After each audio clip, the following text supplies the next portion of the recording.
여러분 안녕하십니까? 뉴스투데이 제주입니다. 제주시 봉계동 매립장 인근 주민들이 오늘부터 쓰레기 반입을 막으면서 쓰레기 처리에 차질을 빚고 있습니다.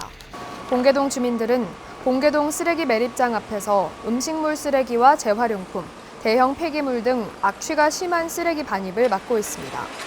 봉계동 주민들은 매립장에 쌓여있는 압축 쓰레기와 폐목재 10만여 톤이 처리되지 않았고 광역 음식물 처리시설 설립이 늦어지면서 제주시가 음식물 처리시설 사용 연장을 요구했지만 받아들일 수 없다고 주장하고 있습니다.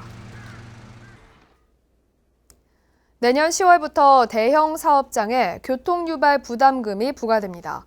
하지만 업계들이 반발하는 등 논란은 여전합니다. 박성동 기자입니다. 제주 시내 한 대형 병원 앞. 병원으로 들어가려는 차량이 꼬리를 물고 늘어져 차선 하나를 점령했습니다. 날마다 이 같은 현상이 반복되지만 불편을 감수해야 하는 건 시민들 뿐입니다. 제가 거의 한 달 반, 두 달 동안 병원 왔다 갔다 하는데 매번 저는 이 시기죠 뭐. 어쨌든 올 때마다 이러니까 거의 90%가 이런다고 봐야죠. 제주도가 내년 10월부터 이 같은 대형 건물에 교통유발 부담금을 부과합니다. 1000제곱미터 이상 대형 건축물 2,800여 곳에 부과되는 부과금은 105억 원. 제주국제공항이 4억 3천만 원으로 가장 많았고 대형 호텔과 병원 순으로 많았습니다. 시행을 1년 앞두고 있지만 업계 반발은 여전합니다. 부담금 부과를 건물의 연면적을 기준으로 하다 보니 서귀포 지역의 호텔업계의 반발은 거셉니다. 교통 혼잡이 제주시보다 덜한데도 단순히 면적 기준으로 부담금을 내야 하는 것은 현실과 맞지 않다는 겁니다. 교통 유발이 심한 곳이 별로 없습니다. 특히 관광지 쪽은 그냥 그 건물 크기 가지고 땅덩어리 가지고 그렇게 해서 똑같이 이렇게 매겨버리면 대형 리조트나 호텔들은 반감을 가질 수밖에 없죠. 제주도는 상위법에 근거한 기준대로 적용했다며 교통유발 부담금 부과는 내년 10월부터 시행하겠다는 입장입니다. 그러니까 모든 특수성을 저희가 다 반영할 수는 없고요. 그때 이제 뭐 종합적으로 부과 이후에 아마 이제 그런 문제점이 발생되면 저희가 그때 한번 검토를 해볼 계획이 있습니다. 수차례 연기됐던 교통유발 부담금 부과가 연착륙할 수 있도록 신중한 접근과 보완이 필요해 보입니다. MBC 뉴스 박성동입니다. 지난 16일 이어도 인근 바다에서 침수된 석유화학 제품 운반선을 예인하기 위한 준비 작업이 시작됐습니다. 제주해양경찰서에 따르면 어제 낮 1시쯤 사고 해역인 제주도 남서쪽 144km 해상에 예인선이 도착해 침수된 운반선에서 기름이 새지 않도록 송풍구 8개를 모두 봉쇄하고 선박의 균형을 되찾도록 펌프를 가동해 기울기를 조절했습니다. 또 민간 잠수사들이 배 밑바닥을 수중 촬영한 결과 구멍이 난 곳은 없는 것으로 확인됐는데 현장에는 선박 검사 요원들도 도착해 예인이 가능한지 검토하고 있습니다. 제주도 소방안전본부가 화재 진압과 실종자 수색 등을 위해 수백억 원을 들여 다목적 소방 헬기를 도입했는데요. 정작 조종사를 구하지 못해 반쪽으로 운영되고 있습니다. 김찬년 기자입니다. 지난 6월부터 현장에 투입된 소방 헬기 한람에 한국형 기동 헬기인 수리온을 소방용으로 개발한 다목적 헬기입니다. 화재 진압용 2,000리터 용량의 물탱크와 실종자 수색을 위한 최첨단 전자광학 적외선 카메라를 갖췄습니다. 하지만 헬기 운항은 일주일에 사흘 정도만 가능합니다. 조종사 6명이 있어야 24시간 가동 체계를 갖출 수 있지만 현재 조종사가 2명밖에 없기 때문입니다. 그 4사람은 제주도가 연고가 아니다 보니까 그 연고지에서 다른 기관에서 그 채용 공고가 있어서 그리로 간 걸로 알고 있습니다.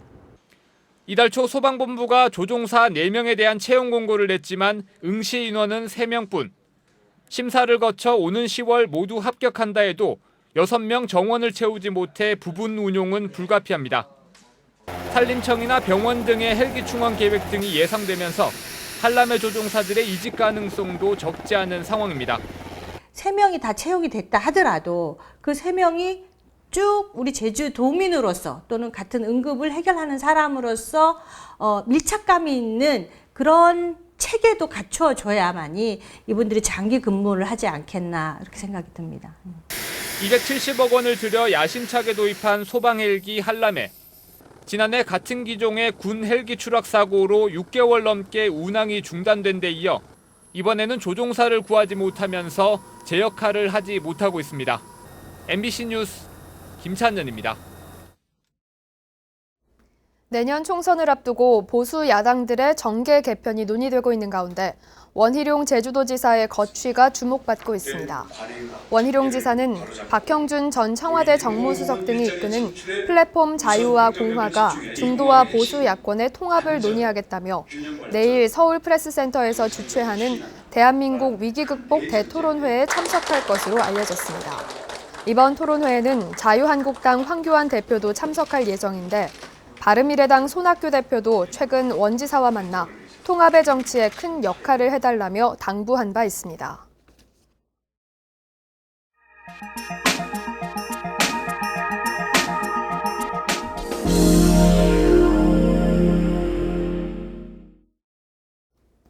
싱싱한 산지 먹거리를 저렴하게 판매하는 로컬 푸드 매장이 요즘 인기가 높은데요.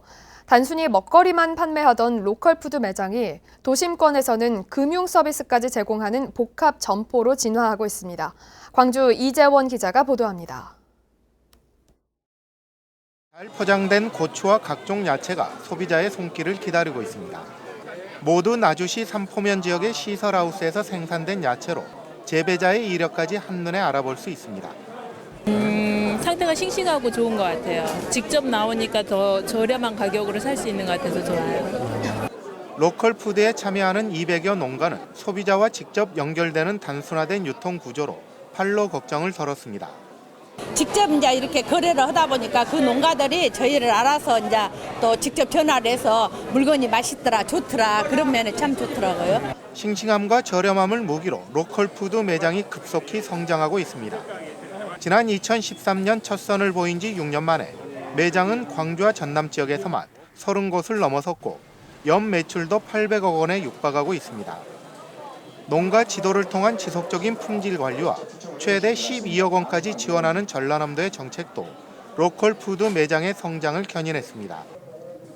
또 도심권에 들어서는 로컬 푸드 매장은 단순한 판매 기능에서 벗어나 금융 서비스까지 제공하는 복합 점포로 성장하고 있습니다. 물건을 출하할 때는 정확하게 그 약자를 지켜서 출하하게끔 지도 개몽하고 있고요. 그래야만이 우리 또 소비자하고 신뢰성을 쌓을 수 있고 유통 혁신을 통해 성공을 거두고 있는 로컬 푸드 매장. 금융 서비스까지 품에 안으면서 무한 변신을 꾀하고 있습니다. MBC 뉴스 이재원입니다.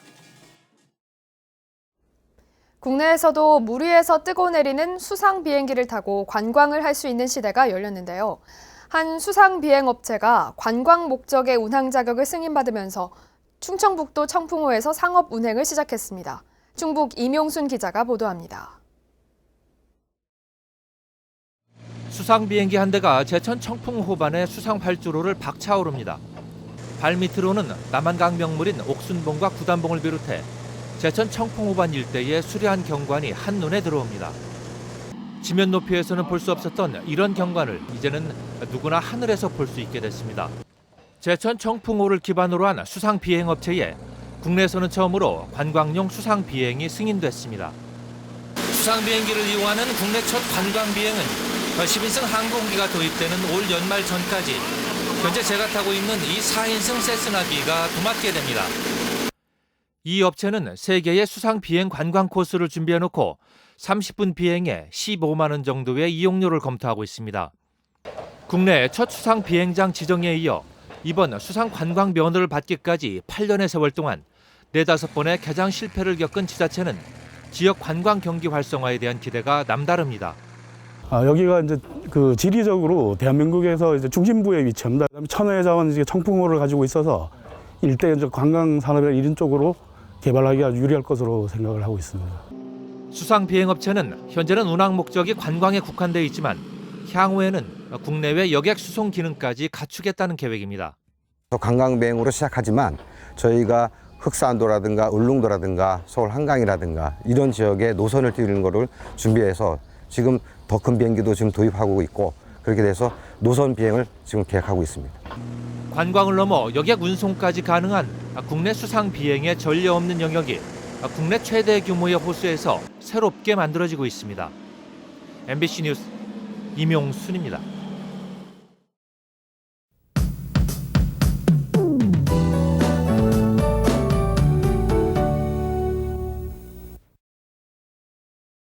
한 주의 시작인 월요일인 오늘은 구름 많은 날씨를 보이다가 오후에 대기 불안정으로 산지엔 소나기가 내리겠습니다. 예상되는 강수량은 5에서 20mm 정도고요. 산지를 중심으로는 안개가 짙게 끼면서 가시거리가 짧겠습니다. 도로가 미끄러운 만큼 산간도로 이용하시는 분들은 교통안전에 주의하셔야겠습니다. 오늘은 서귀포 지역을 중심으로 덥겠는데요. 아침 기온은 24도, 낮 최고 기온은 29도로 어제와 비슷하겠습니다. 오늘 자외선 지수도 매우 높은 단계를 보일 것으로 예상되는 만큼 외출하실 때는 자외선 차단제를 꼭 발라주시기 바랍니다. 다음은 자세한 지역별 날씨입니다. 현재 기온 북부와 남부가 24도, 서부와 동부가 23도를 가리키고 있습니다. 오늘 낮 최고 기온은 북부와 서부가 29도, 남부와 동부가 30도로 예상됩니다. 이 시각 섬 지역은 구름 많은 가운데 현재 기온 대체로 23도 선에서 출발하고 있습니다. 해상엔 구름이 많은 가운데 바다의 물결은 1에서 2m로 비교적 잔잔하게 일겠습니다. 오늘 아침 제주공항은 구름만 조금 낀 가운데 항공편은 정상 운항되고 있습니다. 주간 날씨입니다. 내일과 모레엔 기압골의 영향으로 비가 내리겠고 주 후반으로 갈수록 기온은 내림세를 보이겠습니다. 날씨였습니다. 제주 작가 문창배 씨가 한국미술협회가 주최한 제38회 대한민국 미술대전 구상부문 공모전에서 시간 이미지로 양화부문 최우수상을 수상했습니다. 시간 이미지는 고향바다 몽돌의 이미지를 통해 상실된 고향과 존재의 원형을 표현한 작품입니다. 문창배 씨는 제주청년미술작가회장과 한국미술협회 제주도지회 서양화분과 위원장 등을 지냈습니다. 올여름 제주도 내 해수욕장을 찾은 피서객이 크게 줄었습니다. 제주도에 따르면 해수욕장이 개장한 6월 말부터 지난 8일까지 도내 11개 해수욕장을 찾은 피서객은 111만 3천 명으로 지난해 161만 4천 명에 비해 30%인 50만 명이 감소했습니다. 제주도는 지난달 말까지 장마와 태풍의 영향이 이어지면서 해수욕장 이용객이 감소한 것으로 분석했습니다. 이달 들어 폭염이 이어지면서 가뭄이 우려됨에 따라 제주도가 비상체계에 들어갔습니다. 제주도는 당근 파종이 시작된 구좌읍 등 동부 지역은 가뭄이 이어질 경우 싹이 트지 않는 피해가 우려되고 양배추와 브로콜리 등도 묘종을 옮겨 심는 이달 하순부터는 물이 많이 필요하다고 밝혔습니다. 이에 따라 농작물 가뭄 대책 종합 상황실을 운영해 농업용수 공급에 차질을 빚지 않도록 대책을 마련하기로 했습니다. 감귤꽃이 핀 뒤 넉 달 후에 설익은 풋귤을 수확하면 생산량이 늘어난다는 연구 결과가 나왔습니다. 농촌진흥청은 꽃이 핀 뒤 120일이 지나 풋귤을 수확한 경우 40일에서 100일 사이에 수확했을 때보다 생산량이 30에서 50% 정도 많았고 이듬해 꽃이 적게 피는 해거리 현상도 없었다고 밝혔습니다. 풋귤은 항염과 항산화 기능이 있는데 제주도는 다음 달 15일까지 1,500톤을 생산할 계획입니다.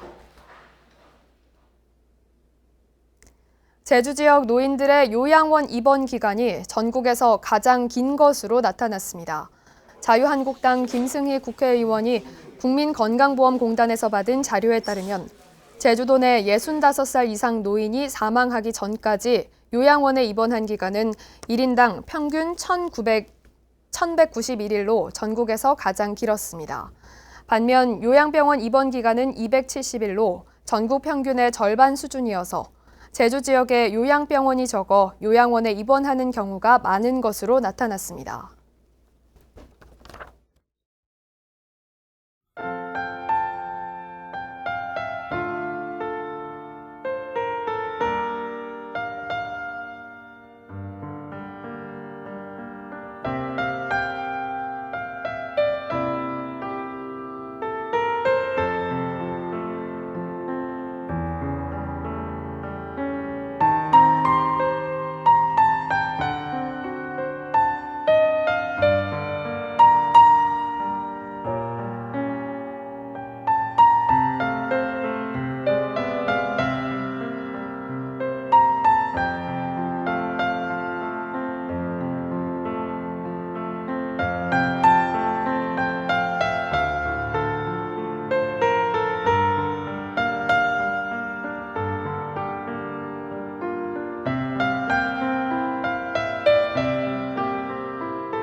뉴스투데이 제주를 마치겠습니다. 여러분 고맙습니다.